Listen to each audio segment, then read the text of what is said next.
Horrific family tragedy as a father shoots dead his wife and teenage daughter. Charlotte Hart and mum Claire were killed outside a public swimming pool in Lincolnshire. Her dad then turned the shotgun on himself.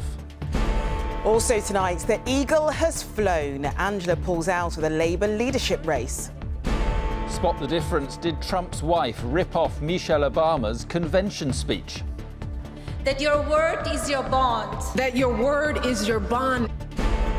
And it's hot, but not the hottest. Sweltering Britain falls just short of a July record.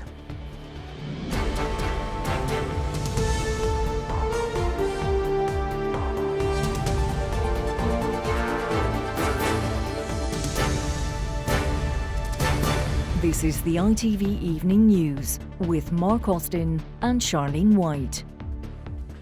Good evening. Police are tonight investigating why a father shot dead his wife and daughter outside a public swimming pool in Lincolnshire before turning the gun on himself. The family tragedy happened in the market town of Spalding. The victims have been named locally as 19-year-old Charlotte Hart and her 50-year-old mother Claire.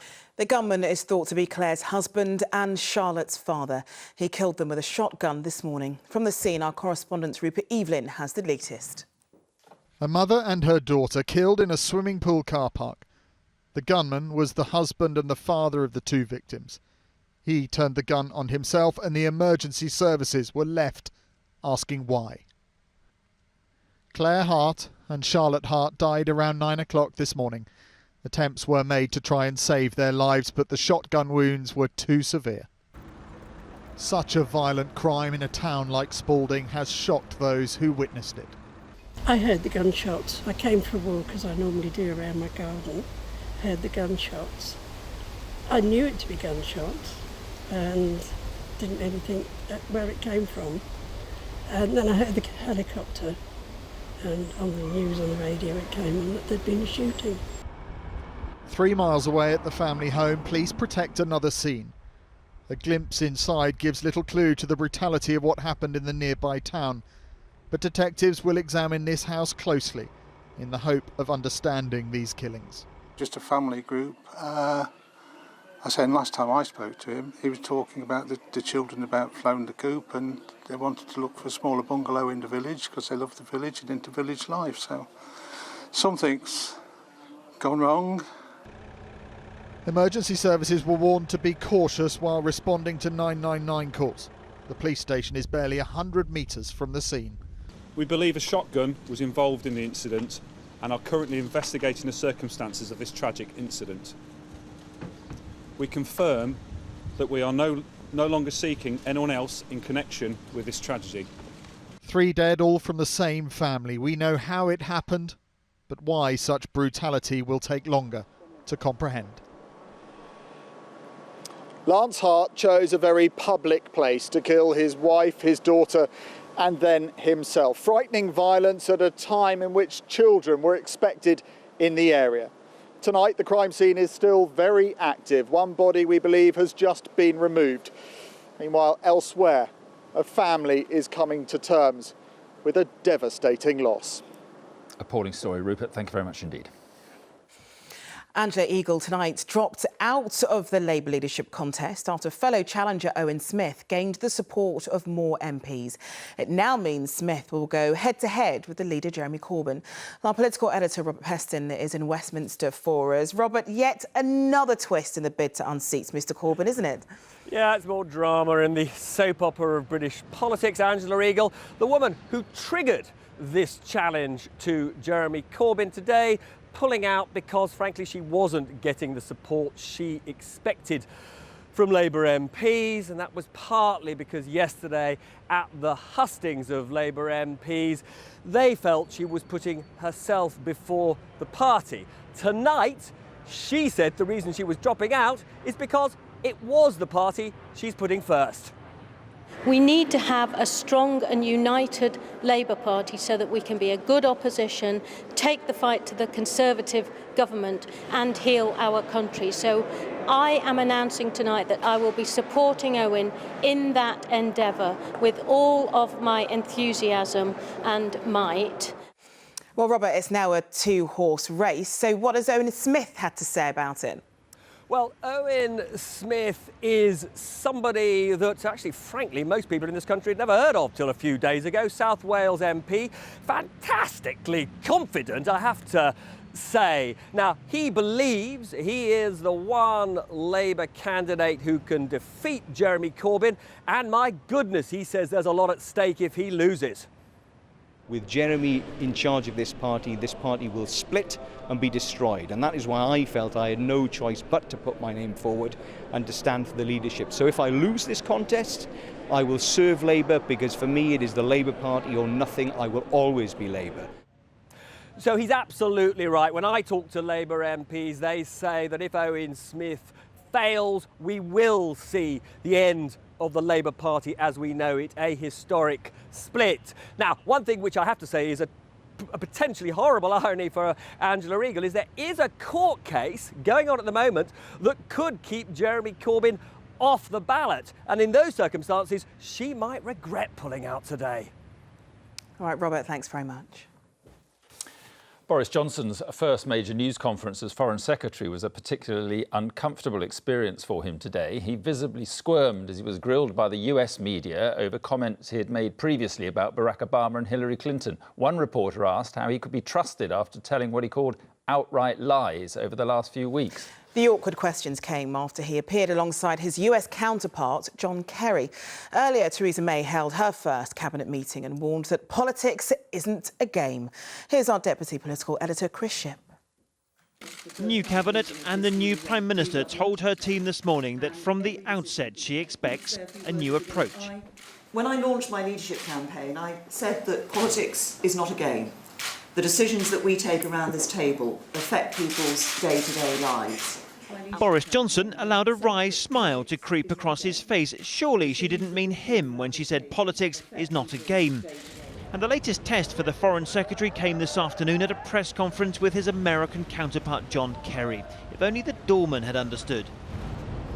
This wasn't a day for games. Inside, Boris Johnson was doing his best to appear statesmanlike, and the Secretary of State was doing his best to pay the compliments. That this man is a very smart and capable man. That's the Boris Johnson I can live with that. I have met together. Stop that. That's fine. That's great. Thank you. It's called diplomacy. That's fantastic. It's going well. It's going well, John. Thank you very much. Cheers.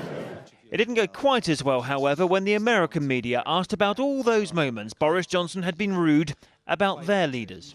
You've described Hillary Clinton as someone with, quote, dyed blonde hair and pouty lips and a steely blue stare, like a sadistic nurse in a mental hospital, unquote.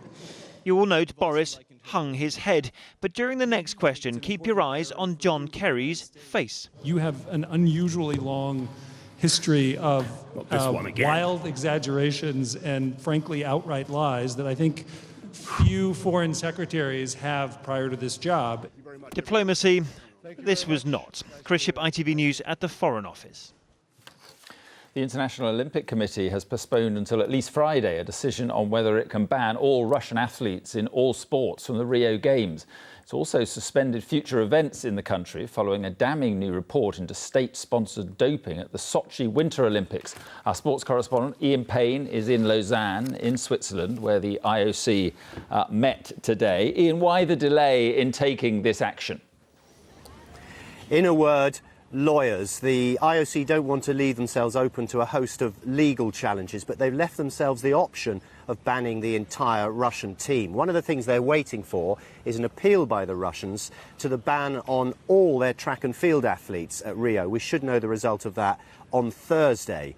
Now, this all happened because of yesterday's report, which was launched by the World Anti-Doping Agency, which revealed widespread and systematic state-led corruption and cheating by the Russians at the Sochi Winter Games in 2014. However, the IOC have made a couple of decisions today. They're going to retest all those Russian athletes from those Winter Games in 2014.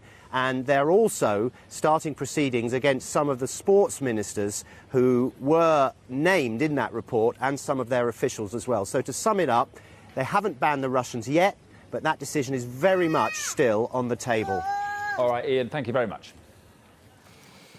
The so-called Islamic State has released a video said to show a teenager who wounded 4 people in an axe attack in Germany. In the footage, the 17-year-old Afghan refugee brandishes a knife and pledges allegiance to IS. He was shot dead by police after the attack last night. Police say he had recently moved to a foster family just a few weeks ago. From Würzburg, our security editor Rohit Kashru reports. He calls himself a soldier of the caliphate and promises attacks in every village and city. And with a knife in his hand, he says he's preparing for a suicide mission. It was a knife and an axe that he used to slash passengers on an intercity train last night, shouting, "God is great." We have some very badly injured people, 5 in total. And yet intelligence services had concluded there was no evidence of direct contact between him and IS. The Interior Minister said a text in Pashto was found that was partly written in Arabic characters, partly in Latin characters, which indicates that this could be someone who was self-radicalized recently. A jihadist made in his bedroom, home alone, they thought. He travelled to Germany on his own. This morning an IS flag was found in his room. This was his home until a fortnight ago, an accommodation centre where he lived alongside dozens of other refugees. What counter-terrorism officers are here trying to understand is what happened inside this place and what happened afterwards.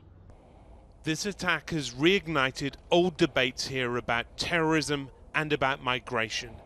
Hundreds of thousands of people have made a similar journey as this attacker. Only one has chosen his same path. Rohit Kashru, ITV News, Würzburg, Germany. Still to come on the ITV Evening News.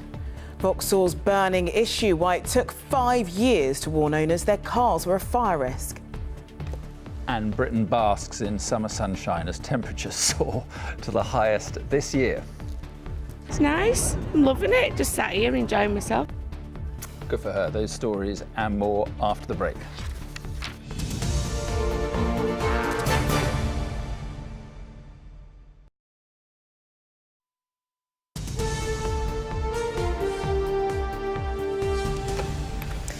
Welcome back. Donald Trump's wife's eagerly anticipated speech to the Republican convention overnight was certainly memorable, but for all the wrong reasons.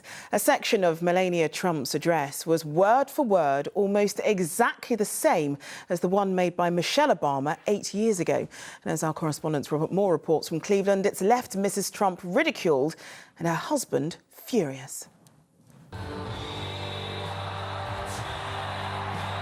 It was a showman's entrance by Donald Trump.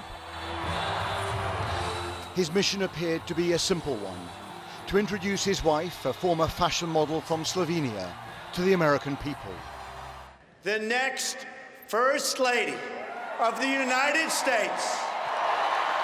It started well. For those of us on the floor, Melania was winning over the delegates. He's ready to fight every day to give our children the better future they deserve. But later came the realization that key sections of the speech were clearly plagiarized. An aspiring First Lady borrowing words from, of all people, the current First Lady. You work hard for what you want in life. You work hard for what you want in life. That your word is your bond. That your word is your bond. And you do what you say and keep your promise. And that you do what you say you're going to do. That you treat people with respect. That you treat people with dignity and respect. Once the two speeches were compared like that, Trump's top advisors immediately circled the wagons, defiant and in denial. It's fragments of words. She spoke in front of 35 million people yesterday. She knew what she was doing, and she never cribbed from another speech. From the Trump plane on her way to give the primetime speech, Melania had claimed it was largely her own work. Because I wrote it and with a little help as possible. What happened at this podium last night was a fiasco. Few people blaming Melania, but rather her speechwriting team. And remember, this convention was intended to be a triumph of both party unity and political messaging. Instead, it's flirting with disaster. Anti-Trump voices making a last stand.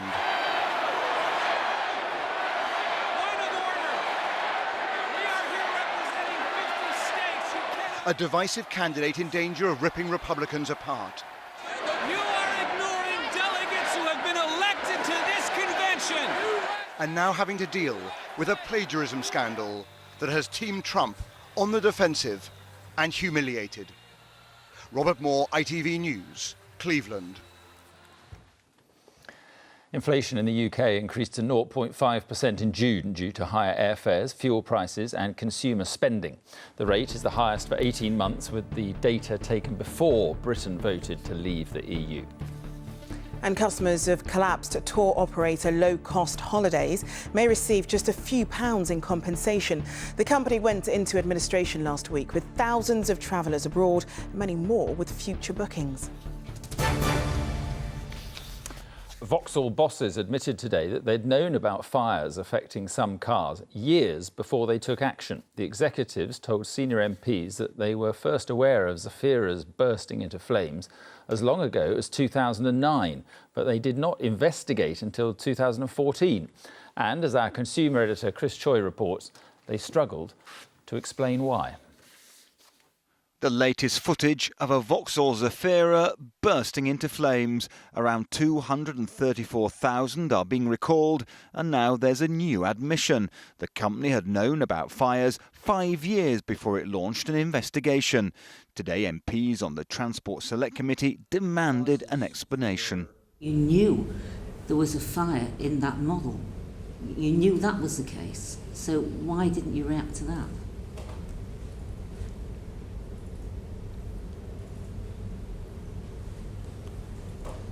Certainly from no reason. Well, no, certainly from my understanding, until we had really understood what the nature of that fire was. Wouldn't you think it's responsible that if a manufacturer becomes aware that there's a pattern of fires in one of their models, that requires investigation? I think certainly I understand the point you make. Vauxhall first knew of a fire in a Zafira B in February 2009, but launched its investigation in September 2014. It estimates the recall will cost £33.5 million. So far, there have been around 300 fires. The family in this incident met me back where it happened, feeling lucky to have escaped. How do you feel being back here? She still wakes up crying on occasion. And it's not fair. I mean, these are family vehicles. You know, one day there's going to be somebody with small children that are all in car seats that they just don't get them all out quick enough. Vauxhall says there wasn't enough evidence for quicker action, but after hundreds of fires admits it's lucky there have been no serious injuries. Chris Choi, ITV News. And finally, temperatures in Pershore in Worcestershire hit 92 degrees today, hotter than Barcelona, Naples and Athens. It wasn't quite a record breaker, but the Met Office has issued a heatwave alert, urging us to take care. And as the nation sweltered, people and animals tried to stay cool the best way they could. Duncan Golestani reports from Blackpool on how Britain savoured the hottest day. In Blackpool, they basked in the sunshine. 30 degrees, not a cloud in the sky. Summer has suddenly come. For those on holiday, this was luck. For the rest, a day off hastily arranged. Well, I saw the weather reports over the weekend, went into work yesterday, asked for a flexi, they went, yeah, go for it. That's the kind of boss I need. Superb, absolutely loved it, yeah. Yesterday afternoon, somebody told me, so we decided to come to Blackpool. And how's it been so far? It's nice, I'm loving it, just sat here enjoying myself in the sun. It's not always like this, is it? Mostly. There you go, you're lying to me. No. Along the prom, the shopkeepers will tell you that's not true. After a disappointing Easter, they're relieved the tills are finally ringing. We're selling a lot of buckets and spades, and we've sold out of fans. You've sold out? Fans, yeah, electric fans and the Noble fan. More of that, please. The south was even hotter. For those not near a pool or the beach, it was a case of keeping cool any way you can. From ice lollies at London Zoo to sunbathing in a traffic jam on the M3. It really is worth savouring the moment and making the most of today because, of course, it's not going to last. Tonight, large parts of the country will get heavy rain and storms. There are even flood warnings in place. But there's a few hours of sunshine left, so whatever you're doing, wherever you are, enjoy it while you can. Duncan Golostani, ITV News, Blackpool. He slept through it. He missed it. Completely missed it. Hottest day of the year. Indeed. I'm very disappointed you didn't come in your shorts. Right, that's all for now. The all-important weather is next. Tom Bradley will be here with news at 10. But from all the team, have a very good evening. Bye-bye. Bye.